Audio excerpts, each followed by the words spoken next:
Quand j'étais petite, je rêvais en fait d'un métier où j'habillerais mes poupées à vie en fait. Parce que moi j'habillais déjà mes poupées à 6 ans, tu vois, je commençais tôt. À 15 ans, je fais ma première tenue avec l'aide de ma tante couturière. Mon rêve c'était de faire ça, mais je savais pas que c'était un métier en vrai. D'ailleurs, quand j'ai présenté la collection l'envolée graphique à Deux Paz, j'avais mes 2 mannequins comme des grandes poupées et j'ai dit mon rêve il est devenu réalité.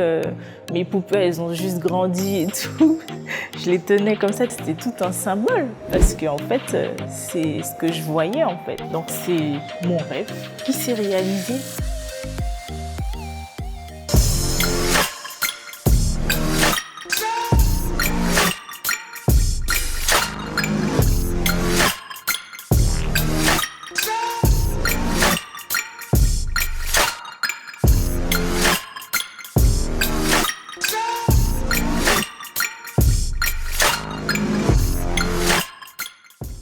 Bonjour à tous, nous sommes toujours en Martinique, plus exactement à Fort-de-France et aujourd'hui une nouvelle interview pour Street Diamond Everywhere. Nous sommes avec la fashion designer Christelle Marcos. Comment vas-tu Christelle? Ça va, ça va, ça va. Tu es une créatrice de mode, tu es fashion designer. Pour ceux qui ne comprennent pas l'anglais, tu es styliste modéliste. Oui, c'est ça. Une des particularités par rapport à ta profession, c'est que tu es diplômé de la chambre syndicale de la haute couture parisienne. On a entendu parler de toi récemment par rapport à Monsieur Admiralty. Tu as confectionné la tenue qu'on voit sur son album, sur les pubs, les encarts pubs dans tout Paris, en Guadeloupe, etc.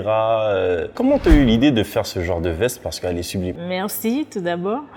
Eh bien, en fait, c'était à la demande. Voilà, ils voulaient quelque chose de classe, d'assez impérial, on va dire. J'ai commencé la conception jusqu'à la réalisation, le choix des matières nobles. Voilà, ça a donné ces résultats-là.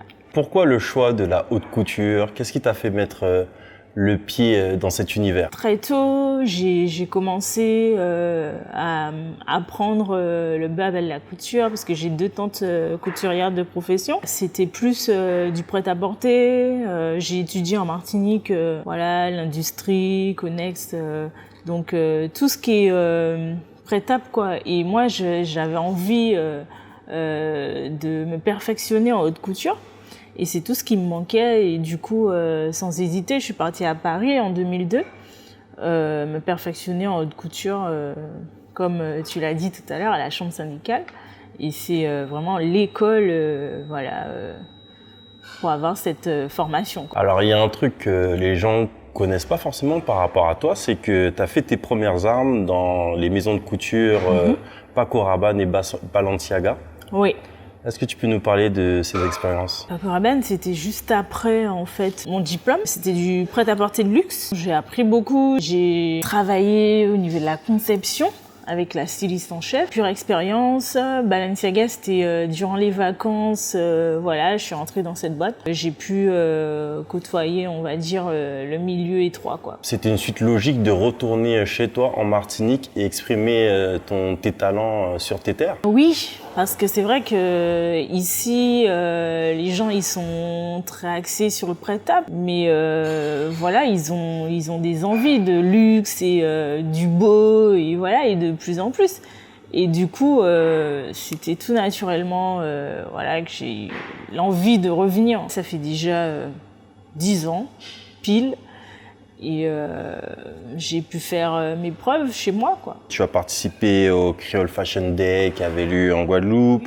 Tu as eu le défilé au château de Paz aussi. J'en ai fait 3. Je me rappelle avoir vu de très jolis commentaires sur la Caribbean Fashion Week.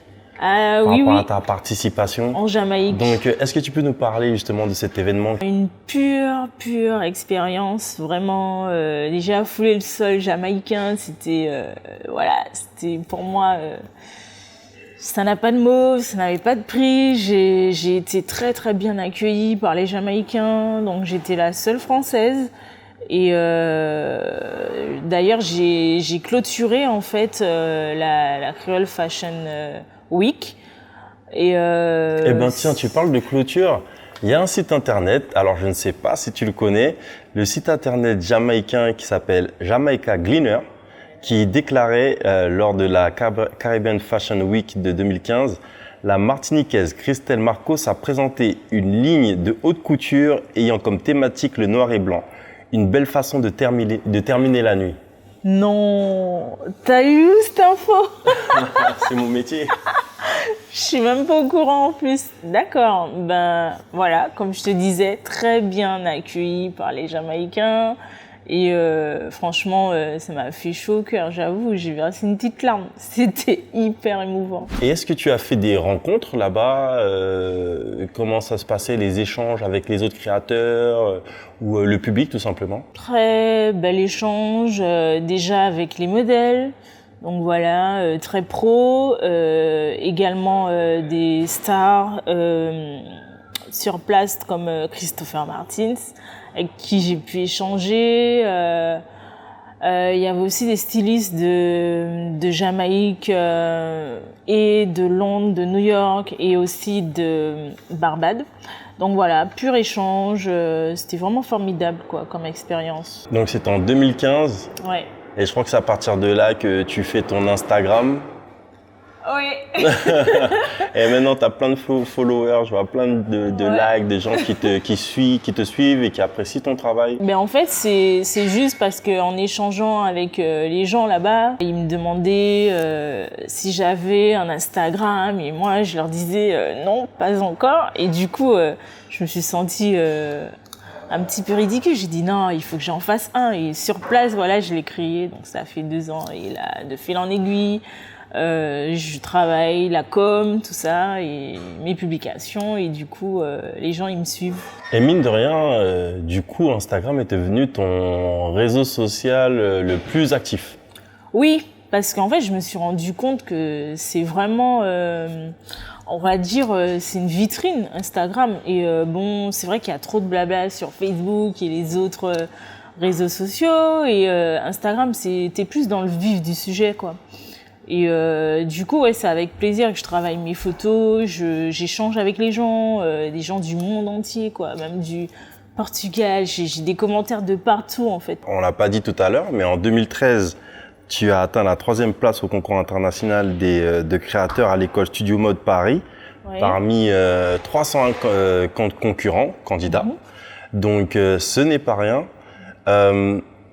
J'ai tendance à dire que justement, souvent comme ça, on a des personnes qui ont du succès à l'extérieur de leurs îles et qui sont pas forcément reconnues peut-être. Toi-même, comment tu vis justement la mode en Martinique? Est-ce que tu arrives à vivre tout simplement correctement de ton art? Est-ce que tu fais aussi de belles rencontres au niveau aussi professionnel ici? Je vais dire que ce milieu de la mode en Martinique, il est pas évident. Donc c'est vrai que ça n'a rien à voir avec les grandes villes, même au niveau du choix des matières premières. Et puis voilà, tout coûte cher. Donc c'est vrai que je vais pas dire que voilà, un salaire fixe tous les mois, que je peux vivre vraiment. Mais le truc, c'est que c'est une passion. Donc je suis bercée par ça et voilà, j'ai espoir que ça se débloque vraiment à un moment donné, mais c'est vrai qu'ici, c'est pas évident. Mais je fais de belles rencontres. Dans le milieu, de plus en plus, les gens, ils s'intéressent. Il y a de l'espoir. Hein. Et même au niveau du public, il n'y a pas trop la tendance des personnes qui, je vais dire, qui se rendent pas compte qu'ils ont affaire à une fashion designer, qui a fait une école de haute couture, qui utilise des matériaux nobles, qui conceptualise, qui réalise, qui coud, etc. Le travail du fait main dans le détail, validé par de grands noms. Est-ce qu'il n'y a pas des gens qui se pensent au marché tapis et qui viennent négocier sans cesse? Voilà, mais c'est ce que j'essayais de dire tout à l'heure, c'est que d'où la difficulté, c'est que les gens ils font l'amalgame souvent entre parce qu'ici ils ont pas trop la notion de styliste, modéliste, fashion designer, tout ça c'est des mots pour eux voilà qui veulent rien dire en vrai. Parce qu'en fait, ils confondent avec couturière. Donc, ils vont toujours être dans la négociation. Ils vont pas comprendre que moi, j'ai un travail de de conception jusqu'à la réalisation. C'est pas un simple travail de couturière, c'est vraiment plus complexe en fait. Et du coup, tout ça englobe le prix et eux, ils vont pas comprendre le prix quoi, alors qu'il est justifié. Mais dans les grandes villes, les gens, ils ont plus, comme capitale de la mode, Paris, tu vas à Londres. Les gens, ils savent, ils connaissent la valeur en fait d'un travail de designer. Donc voilà, ici, on attend. Et c'est toujours pareil, tu vas voir les gens qui vont payer je ne sais quelle marque, je ne sais combien, mais le créateur qui vient des Antilles, on a toujours besoin de négocier, rabaisser la qualité du travail alors que... C'est dommage parce que c'est un travail comme un autre. Et il mérite le même respect qu'un autre travail, quoi. Voilà. Mais je ne désespère pas. J'aimerais revenir sur tes collections parce que tu as fait de sublimes collections et justement on parlait de la Caribbean Fashion Week, etc.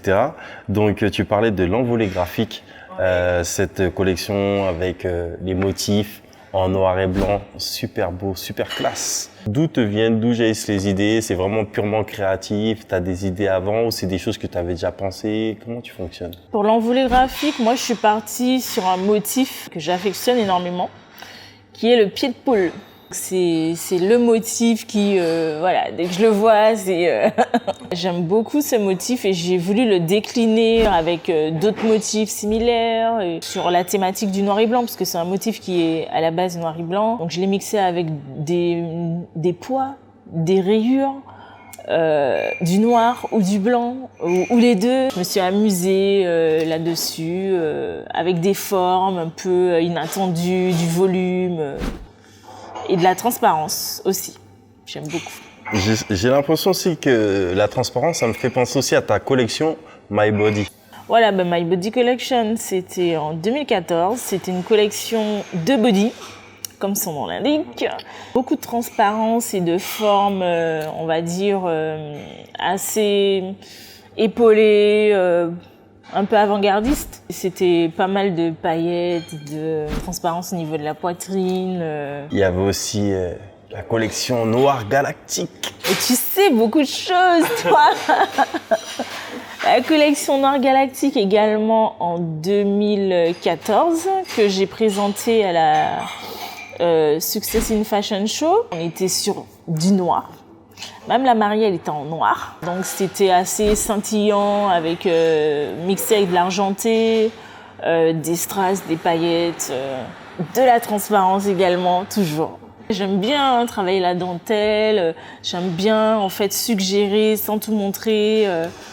J'aime bien. La dentelle, ça met en valeur le corps, la silhouette. En parlant de corps, de silhouette, on va se rapprocher de 2016 avec la collection Ébène Épicé. C'était ma Summer Fashion Show. Là, on est vraiment influencé par tout ce qui est ethnique africain, donc le wax, on le voit partout. Et j'ai voulu faire un petit clin d'œil, parce qu'on m'a beaucoup vu sur des choses, on va dire, plus universelles, avant-gardistes, on va dire à l'européenne parfois, mais là, j'avais vraiment envie de faire un petit clin d'œil à l'Afrique et j'ai fait une collection très colorée, très épicée, donc des maillots, des sacs, des tops, des crop tops. Là, on était sur du prêt-à-porter summer. Quand tu parles de tes collections, c'est là qu'on se rend compte de tout aussi l'imaginaire qui va avec, quoi. Mm-hmm. C'est pas juste des collections que tu ponds, il y a un petit peu de tout et de rien. C'est vraiment conceptualisé de A à Z. C'est là, en fait, toute la différence avec les couturières. Là, je pense donc voilà, il y a une idée de départ. Je passe par la conception. Donc, il y a des rushs de croquis. Tout le design, il est pensé, chaque modèle, thématique couleur, le nom de la collection, ce que ça m'inspire, ce que j'ai envie de transmettre aux gens à travers cette collection. Donc c'est tout un concept en fait. C'est tout un concept, j'ai l'impression, et aussi tout un défi de rester dans ce concept, de le voir évoluer, que ce soit dans l'imaginaire ou dans le réel. Donc c'est vachement intéressant parce que vraiment quand on met les pieds dedans, on se rend compte que ton imagination, on a l'impression qu'elle est sans limite, qu'on détaille toutes tes collections. Ouais, ben c'est ça en fait, c'est toujours se surpasser et sans cesse avoir de nouvelles idées qui plaisent. Tu as été récompensé par le jury de la cérémonie des Lumina. C'est particulier parce que normalement, c'est une cérémonie où les gens sont censés voter. Mais là, il n'y a pas de vote pour toi. Tu es directement récompensé en tant que coup de cœur du jury. Ça veut dire que parmi tous les candidats qui participent cette année en 2017 au Lumina, Christelle Marcos est déjà récompensée pour son travail, un coup de cœur général du jury. Oui, eh bien, contre toute attente, hein. Pour la petite histoire, j'avais zappé l'inscription et 15 minutes avant la clôture des dossiers, j'envoie le mien et là, voilà, j'avais zappé, j'ai oublié et je reçois un mail. On a le plaisir de vous annoncer que vous êtes coup de cœur du jury. Alors là, je m'y attendais pas du tout. Il y avait 450 participants et 5 coups de cœur. Donc un par catégorie, dont moi. Donc c'est beaucoup d'émotions. Lors d'un défilé, tu as été suivi par Monsieur Chris Burton, qui a fait un making-of. On a la chance de suivre le rythme infernal d'un défilé, l'avant, les préparations, le big stress. On te voit même pendant que les mannequins défilent, hyper en stress, à gauche, à droite, en train de régler les problèmes de dernière minute. Oui. Et d'ailleurs, Chris Burton a magnifiquement souligné cela avec un thème au clair de lune, remixé, voilà. Et en fait, le rythme commence doucement et on sent avec la chanson que le rythme s'accélère. Le big stress, Ouais. après la délivrance, avec beaucoup d'émotion. J'ai été suivie par Chris Burton, avec qui j'ai eu l'occasion de travailler sur plusieurs tournages, des films, notamment Society, nominé à New York, également à Los Angeles. Du coup, il m'a fait la surprise de venir à mon défilé au Château de Paz. Et il m'a dit qu'il allait me suivre, faire une petite vidéo, donc voilà, du backstage. Moi, je l'ai oublié. Il était là, mais moi, j'étais dans ma bulle, dans mon truc. Total stress jusqu'au bout. Il a pu voir comment se passait vraiment l'envers du décor d'un défilé de mode. Quand il m'a transmis cette vidéo, l'émotion était encore là. Je l'ai revue 3 fois, 4 fois, 5 fois. Et j'ai pleuré à chaque fois. Parce que, en fait, c'est vraiment une pression qui redescend, en fait. Je trouvais formidable son travail. Il a vraiment su capter l'émotion et ça a permis au public de voir que c'est pas simple, en fait. C'est pas genre les strass et les paillettes quand t'es assis sur ton siège et que tu regardes un défilé, tu te dis pas que derrière ça bouffe, c'est l'effervescence, quoi. Tu avais aussi travaillé avec lui avec l'association SDF. Ah oui. Donc un très beau projet, Soulager Tu en sais des choses, toi. C'est vieux, ça. Soulager difficultés frères. Oui. Donc est-ce que tu peux nous parler justement de cette aventure? Parce que c'est une belle aventure pour aider les personnes en difficulté en Martinique. J'ai été contactée par un ami, Mali. Et, qui est un rappeur en Martinique. Qui est un rappeur martiniquais, qui a eu cette initiative d'aider les SDF par son association. Naturellement, j'ai fait un défilé de mode lors de son événement où il y avait un showcase d'artistes. Il y a eu la collaboration avec Chris Burton et toute l'équipe. Ils ont voulu vraiment toucher le public sur les difficultés que peuvent rencontrer certaines personnes donc voilà, avec des situations précaires. Et du coup, j'ai dû habiller on va dire ce petit vidéoclip. Et c'était la présentatrice, la journaliste Kathleen Bilas, qui devait représenter une femme enceinte. Donc j'ai dû faire mon premier faux ventre de femme enceinte et l'habiller style avec des vêtements vieillis que j'ai dû trouer. J'ai dû passer du charbon pour voilà qui paraissent dégueulasses, quoi. Et donc voilà, pareil pour les chaussures, fallait bien les user et tout et tout.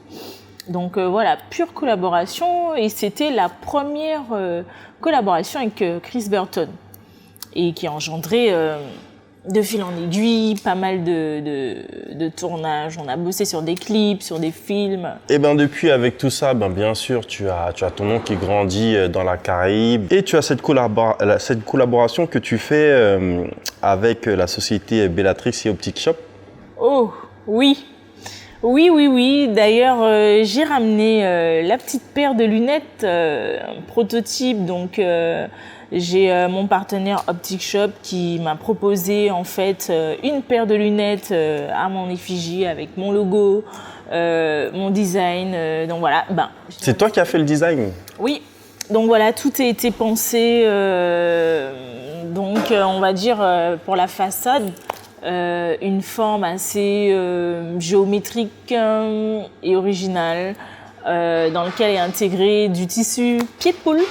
Yes, on a vu ça. Voilà.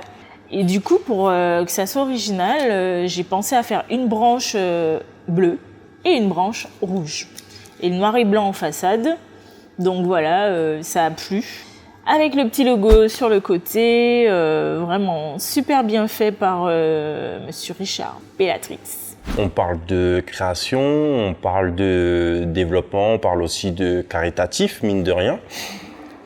Mais il faut aussi qu'on soit concret et qu'on parle business. Où on peut trouver justement tes vêtements, tes collections, ou comment ça se passe? On doit te contacter directement? Il y a des magasins, quelques magasins, il y a certaines collections, comment ça se passe? En fait, pour le moment, voilà, le petit bémol, pas encore de boutique. Et sinon, il faut me contacter directement. Et donc voilà, je bosse sur différents projets, donc de conception jusqu'à la réalisation. Donc pour Monsieur, Madame, tout le monde, hein, j'ai pas de soucis. Voilà, c'est pas une casque ou c'est vraiment tout le monde. Même pour des mariages, je suis sollicitée pour des mariages. Pour des commandes de prêt-à-porter, on va dire, il y a aussi prêt-à-porter de luxe. Enfin voilà, j'ai pas de limite au niveau de la réalisation. C'est difficile en Martinique de trouver des magasins avec lesquels collaborer et où justement tes vêtements puissent être mis en valeur comme il se doit? Eh bien oui, on va dire oui, parce que en fait, c'est dommage. Mais les magasins ici, ils veulent en fait du beau. Ils veulent des pièces de créateurs. Sauf qu'ils veulent tout de suite un pourcentage qui met le créateur en difficulté. Parce que j'ai eu une mauvaise expérience avec une boutique qui m'a demandé 30% sur mes recettes. Ça, c'est juste pas normal, parce que voilà, je fais le produit fini de A à Z, je ramène dans la boutique, et 30% c'est juste trop, quoi. 30, 40%, il y en a qui demandent 50, mais c'est juste pas possible. Donc oui. Ça fait qu'après, sinon, tu es obligé d'augmenter tes prix. Exactement. Et là, ça devient après, juste ça devient invendable. hors de prix, et ça devient hors de prix, je peux pas vendre, et voilà, et si ça se vend, je suis perdante, dans tous les cas. Voilà. Donc je trouve que voilà, il y a cette difficulté-là. Ici, on est au Simon Hotel, Yes. au hôtel Simon. Oui. Pourquoi tu as choisi ce lieu? Eh bien, ici c'est Fort-de-France. C'est moderne, c'est beau, voilà, on est à l'aise ici, et j'ai voulu venir ici pour mon interview parce que je viens de temps en temps. C'est ici que je donne mes rendez-vous pro. Et voilà, c'est le petit coin de paradis à Fort-de-France, on va dire. Une belle vue sur Fort-de-France. Merci Christelle Marcos.